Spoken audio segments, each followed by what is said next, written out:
Hi, I'm Ben Kenny, and this is my video store, Film Club.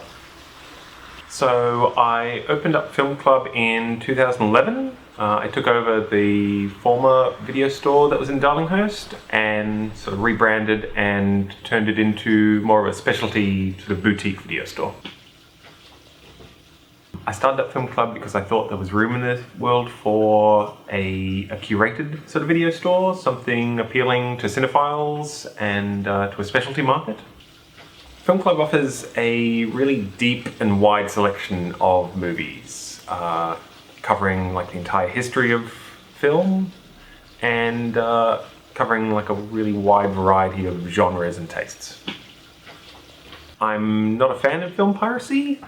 I think it's detrimental to the industry and ultimately to film culture as a whole. I think that it's become a little too normalized and it is technically or realistically theft. I think film piracy causes a real narrowing of like what films kind of get made.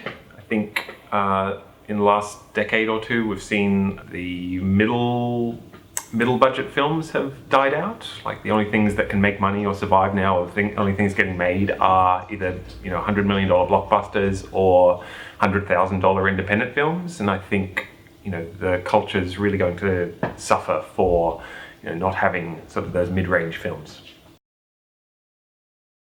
I think a video store still offers something in the age of streaming and piracy. I think it offers a sense of community and a curated selection rather than being exposed to or having to sort through, thousands or millions of titles which you know nothing about.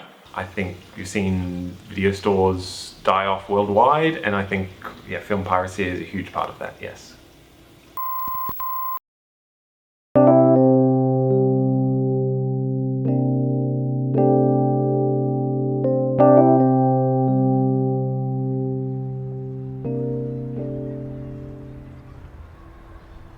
My name is Alexander Lee Riegers. I am a writer and I work across the television industry and the theatre industry in Australia.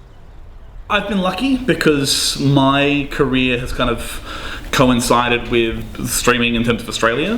About 5-10 years ago, it was a very different field. We were having great films that were being killed off by online distribution for free. I think movie piracy is, I think it's a really interesting kind of byproduct of audiences wanting to find the content that they love. And I think it's often symptomatic of problems with distribution.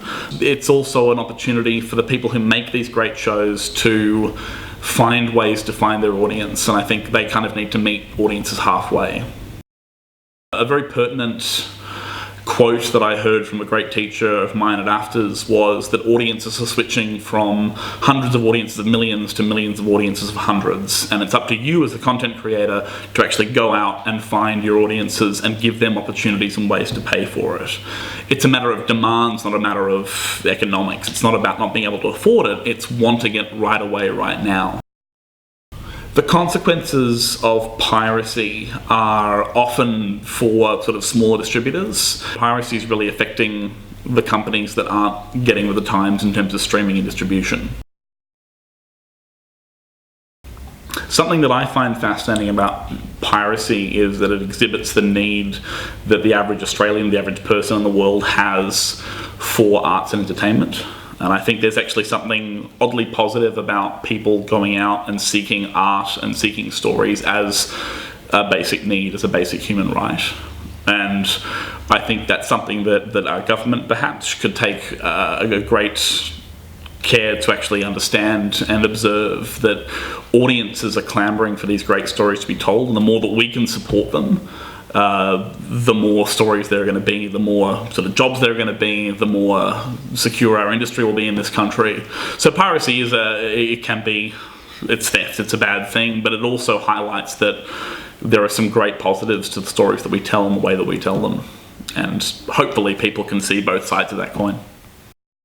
There are so many interesting facets to its arts and crafts and sciences that each one takes a separate film to tell part of the story.